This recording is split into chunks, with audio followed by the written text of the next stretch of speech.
Dear students, आप सभी विद्यार्थियों का बहुत बहुत स्वागत है आपके अपने यूट्यूब चैनल स्टडी विद विकास पाठक में। तो ये वीडियो में हम लोग बात करने वाले हैं क्लास 8 का सोशल साइंस का जो कंपार्टमेंटल का एग्जाम हुआ था 2022 में। कुछ विद्यार्थी फेल कर गए थे और कंपार्टमेंटल का आप लोग का एग्जाम हुआ था जिसमें सब्जेक्ट में आप लोग फेल किए थे उसमें। तो हमारे पास अभी सोशल साइंस के लिए सोशल साइंस का, गणित का और विज्ञान का है, ठीक है। तो ये वीडियो जो है वो सोशल साइंस का 50 क्वेश्चन यहाँ पे जो पिछले साल आया था उसको हम लोग डिस्कस करेंगे। तो काफ़ी इंपॉर्टेंट होने वाला है ये सेशन। जल्दी से आप लोग जुड़ जाइए और वीडियो को शेयर करिए दोस्तों, ठीक है। 50 क्वेश्चन होगा और आपके इस बार जो 8 क्लास के एग्जाम होने वाले हैं, तो आपको तो पता ही होगा कि ऑब्जेक्टिव एग्जाम होता है, तो इसमें काफ़ी इंपॉर्टेंट होगा ये सवाल, ठीक है। तो चलिए टाइम ना गवाते हुए स्टार्ट करते डायरेक्ट। तो पहला सवाल होगा यहाँ पे सोशल साइंस का। देखिए सोशल ऐसे तो 101 नंबर है यहाँ पे, क्योंकि उससे पहले मैथ का और साइंस का है, ठीक है। तो 101वां नंबर यानी 1 नंबर इसको बोल सकते हैं। तो पहला सवाल है कि जेम्स मिल कहाँ का निवासी था। तो जेम्स मिल जो था वो स्कॉटलैंड का था। कहाँ का था? स्कॉटलैंड का निवासी। सेकंड क्वेश्चन है प्लासी का युद्ध कब हुआ था। तो प्लासी का युद्ध हुआ था आपका 1757 में, ऑप्शन नंबर 2 1757 में। थर्ड है grand old man of India किसे कहा जाता है। तो grand old man of India दादा भाई नौरोजी को कहा जाता है दोस्तों। काफ़ी इंपॉर्टेंट है ये सब सारे सवाल, इस बार के एग्जाम में भी बनने की बहुत संभावना है। आगे है संथाल विद्रोह का नेतृत्व किसने किया। तो संथाल विद्रोह का नेतृत्व किया था सिद्धो और कानू ने। संथाल विद्रोह का नेतृत्व किया सिद्धो और कानू ने। नेक्स्ट है सेना का आधुनिकीकरण करने के लिए टीपू सुल्तान ने किसका मदद लिया। तो सेना का आधुनिकीकरण करने के लिए टीपू सुल्तान ने फ्रांसीसी सेनाओं का मदद लिया था। उसके बाद अपना ये किया था, अपने सेना का आधुनिकीकरण किया था। नेक्स्ट छठा नंबर सवाल होगा स्वतंत्रता के बाद भारत में पहली बार जनगणना कब हुई। तो स्वतंत्रता जब मिला उसके बाद भारत में सबसे पहली बार जनगणना हुई 1952 ईस्वी में, लॉर्ड मेयो के काल में, ठीक है। नेक्स्ट है नील आयोग के कितने सदस्य थे। नील आयोग में 4 सदस्य थे जिसके अध्यक्ष थे सीटोन कार। आगे है बिरसा मुंडा का जन्म कब हुआ। तो बिरसा मुंडा का जन्म हुआ 15 नवंबर 1875 ईस्वी में, उलीहातू में। नेक्स्ट है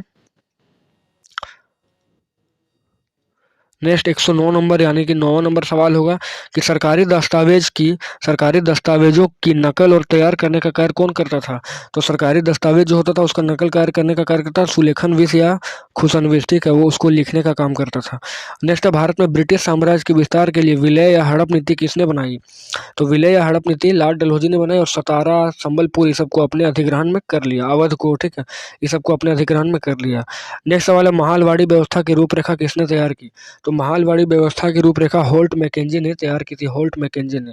आगे है कैप्टन हॉकिंस किस किस मुगल शासक के दरबार में आया था। तो कैप्टन हॉकिंस जो है वो जहांगीर था मुगल शासक, उस समय उसके दरबार में ये आया था, जहांगीर के दरबार में। नेक्स्ट है 1940 में, हालांकि 1945 में हुआ था ये वर्ली विद्रोह। तो 1940 में वर्ली विद्रोह कहाँ हुआ। तो वर्ली विद्रोह महाराष्ट्र में हुआ था, ठीक है। 113 का हो जाएगा दूसरा। नेक्स्ट 114 चतुर्थ आंग्ल मैसूर युद्ध कब हुआ। तो चतुर्थ आंग्ल मैसूर हुआ अंग्रेजों और इसमें फ्रांसीसियों, अंग्रेजों और इसके बीच टीपू सुल्तान के बीच 1799 में, और श्रीरंगपट्टनम की संधि करते हुए इसकी मौत हो गई थी। आगे है भारत में जैकोबिन क्लब की स्थापना किसने की थी। तो भारत में जैकोबिन क्लब की स्थापना टीपू सुल्तान ने किया था, टीपू सुल्तान ने किया था, ठीक है। 115वां नंबर सवाल होगा 116वां नंबर सवाल है वो संथाल विद्रोह की शुरुआत कब हुई थी। तो संथाल विद्रोह की शुरुआत हुई आपका 30 जून 1855 ईस्वी में, 30 जून 1855 में। आगे मीर कासिम ने अपनी राजधानी कहाँ बनाई। तो मीर कासिम ने अपनी राजधानी तो मुर्शिदाबाद बनाई थी, लेकिन उसके हिसाब से यहाँ पर कलकत्ता दिया गया है, तो कलकत्ता को हम लोग आंसर ले सकते हैं, ठीक है। आगे उत्पत्ति के आधार पर संसाधन कितने प्रकार के होते हैं। तो उत्पत्ति के आधार पर संसाधन 2 प्रकार के होते हैं, जैव और अजैव, ठीक है, उसको बोलते हैं हम लोग जैव और अजैव। उत्पत्ति के आधार पर कितने होंगे, 2 प्रकार के। आगे है जैव संसाधन होते हैं। तो जैव संसाधन कौन होते हैं, जो जीव जंतुओं से निर्मित होते हैं, ठीक है। जैव संसाधन क्या होंगे, जो जीव जंतुओं से निर्मित होंगे। आगे है 120वां नंबर कितने प्रकार के अयस्कों को ही केवल खनिज समझा जाता है। तो लगभग 75 प्रकार के अयस्क होते हैं जिनको क्या कहा जाता है, खनिज कहा जाता है। आगे है बॉक्साइट के उत्पादन में झारखंड, भारत में झारखंड का कितना स्थान है, ठीक है, बॉक्साइट के उत्पादन में। तो बॉक्साइट जो होता है झारखंड में सबसे ज़्यादा होता है, भारत में बॉक्साइट झारखंड में सबसे ज़्यादा होता है, इसलिए इसको प्रथम स्थान बोला जाता है। आगे 122वां नंबर सवाल है अधात्विक खनिज कहाँ पाए जाते हैं। तो अधात्विक खनिज पाए जाते हैं अवसादी चट्टान में, और धात्विक खनिज पाए जाते हैं आग्नेय और कायांतरित चट्टान में, ठीक है। तो अवसादी चट्टान में कौन पाया जाएगा, अधात्विक खनिज। 123वां नंबर सवाल होगा झूम खेती का दूसरा नाम क्या होता है। तो झूम खेती का नाम होता है आपका घुमंतू खेती, ठीक है, घुमंतू खेती, जिसको बोलते हैं नोमड फार्मिंग। आगे काला सोना किसे कहा जाता है? तो काला सोना पेट्रोलियम को कहा जाता है। नेक्स्ट सवाल होगा, विश्व का सबसे बड़ा भूतापीय ऊर्जा संयंत्र किस देश में है? तो विश्व का सबसे बड़ा भूतापीय ऊर्जा संयंत्र आपका है संयुक्त राज्य अमेरिका, संयुक्त राज्य अमेरिका में। आगे धातु के मिश्रण या अशुद्ध रूप को क्या कहते हैं? तो धातु के मिश्रण और अशुद्ध रूप को कहा जाता है ये मिश्रण, ठीक है, मिश्रण कहा जाता है, मिश्रण। नेक्स्ट है, नेक्स्ट सवाल होगा 127, पृथ्वी के सतह के अंदर दबी सेलों से खनिजों को बाहर निकालने की प्रक्रिया को क्या कहते हैं? तो पृथ्वी की सतह से अंदर दबी सेल और खनिज को बाहर निकालने की प्रक्रिया कहलाती है खनन। क्या कहलाती है? खनन। तो 127 का हो जाएगा तीसरा नंबर। नेक्स्ट है, प्रौद्योगिकी संसाधन क्या है? तो टेक्नोलॉजी इज अ क्या है? टेक्नोलॉजी क्या है? तो ह्यूमन मेड। टेक्नोलॉजी कौन बनाया? तो ह्यूमन मेड यानी मानव निर्मित, ठीक है। 128।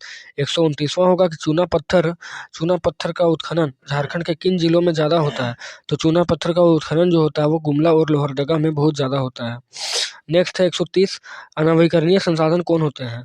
तो अनवीकरणीय जिसको बोलते हैं नॉन रिन्यूएबल, ठीक है। तो जिनका भंडार क्या होता है? काफी सीमित होता है, जिनका भंडार काफी ज्यादा सीमित होता है उसको बोलते हैं नॉन रिन्यूएबल। आगे है, निम्न में कौन लौह खनिज है? तो ऑप्शन दिया गया बॉक्साइट, सीसा, तांबा, इनमें से कोई नहीं। तो बॉक्साइट क्या है? लौह खनिज। लौह खनिज वैसे होते हैं जिनमें लोहे की मात्रा पाई जाती है। आगे स्थानिक संसाधन नहीं है, तो स्थानिक संसाधन क्या नहीं है? तो जल, ठीक है, जल कहीं का स्थानिक संसाधन नहीं होता है।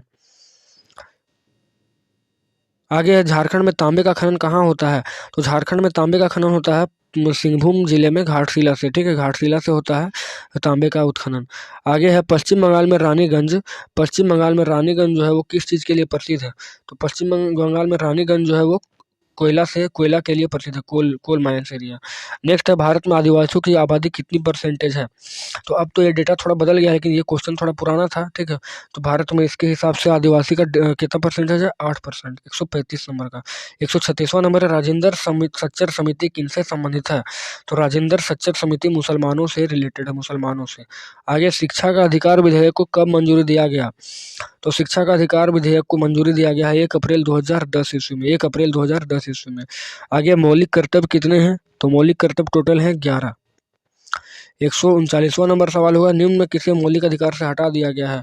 तो देखिए, अभी मौलिक अधिकार से हटा दिया गया है संपत्ति के अधिकार को। पहले ये संपत्ति का अधिकार मौलिक अधिकार हुआ करता था, पर इसे मौलिक अधिकार को हटा दिया गया है। आगे, 16वीं लोकसभा का चुनाव कब हुआ था? तो 16वीं लोकसभा का चुनाव हुआ 2014 में, और इसमें बीजेपी ने बाजी मारा था और प्रधानमंत्री मोदी इसमें सरकार में आए थे।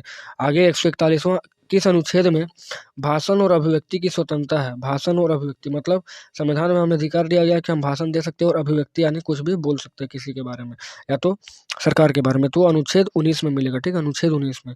नेक्स्ट है, किस उद्योग को मेरुदंड कहा जाता है? तो लोहा इस्पात उद्योग को हर एक उद्योगों के लिए हम लोग मेरुदंड कहते हैं, तो आयरन स्टील यानी लोह इस्पात हो जाएगा। नेक्स्ट होगा 143वां, विश्व में लोह अयस्क का सबसे बड़ा उत्पादक देश? तो विश्व में आयरन ओर का सबसे बड़ा उत्पादक देश जो है वो होता है आपका चीन, ठीक है, चीन है सबसे बड़ा उत्पादक देश। नेक्स्ट है, भारत में तांबे का सबसे बड़ा उत्पादक राज्य कौन सा है? तो भारत में तांबे का सबसे बड़ा उत्पादक राज्य होता है राजस्थान, ठीक है, राजस्थान। खेतड़ी, खेतड़ी जिसके लिए प्रसिद्ध है, राजस्थान में खेतड़ी तांबे का उत्पादन। आगे, अवध प्रांत को ब्रिटिश राज में कब मिला लिया गया? तो अवध प्रांत को 1856 ईस्वी में अपने प्रांत में मिला लिया था अंग्रेजों के द्वारा, अंग्रेजों के द्वारा। नेक्स्ट है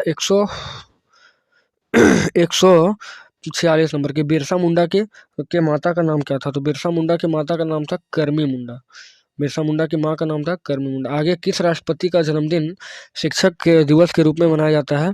तो डॉक्टर सर्वपल्ली राधाकृष्णन, डॉक्टर सर्वपल्ली राधाकृष्णन का जन्मदिन जो है वो मनाया जाता है इसके लिए, ठीक है, मतलब शिक्षक दिवस के 5 सितंबर को। आगे, अस्थायी बंदोबस्त कहाँ लागू किया गया? तो अस्थायी बंधन यानी परमानेंट सेटलमेंट जो था वो कलकत्ता में लागू किया था, बंगाल के प्रांत में। आगे, 2 अक्टूबर किसका जन्मदिन है? तो 2 अक्टूबर है महात्मा गांधी का जन्मदिन, महात्मा गांधी का।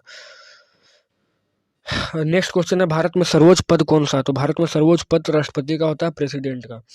तो ये हमने आज डिस्कस किया है 8 क्लास का पुराना साल का क्वेश्चन, ठीक है, काफ़ी मोस्ट इंपॉर्टेंट है इस बार के एग्जाम के लिए। और सारे जो 50 क्वेश्चन थे, 50 को आप लोग का 50 क्वेश्चन आने वाला है, तो 50 क्वेश्चन को हम लोग डिस्कस किए हैं अच्छे तरीके से। तो जल्दी से वीडियो को देखिए, और आगे आपको साइंस का, मैथ का और हिंदी और इंग्लिश सभी का क्वेश्चन आपको प्रोवाइड कर दिया जाएगा यहाँ पे। और इस बार का मॉडल क्वेश्चन भी दे ही दिया जा रहा है, एक प्लेलिस्ट बना हुआ है। तो इसी प्रकार से आप लोग चैनल पर बने रहें और सब्सक्राइब करके बेल आइकन को प्रेस कर लें, ताकि सारे लेटेस्ट नोटिफिकेशन आप सभी के पास पहुंच सके। तो चलिए मिलते हैं नेक्स्ट वीडियो में, तब तक उसके लिए जय हिंद, जय भारत।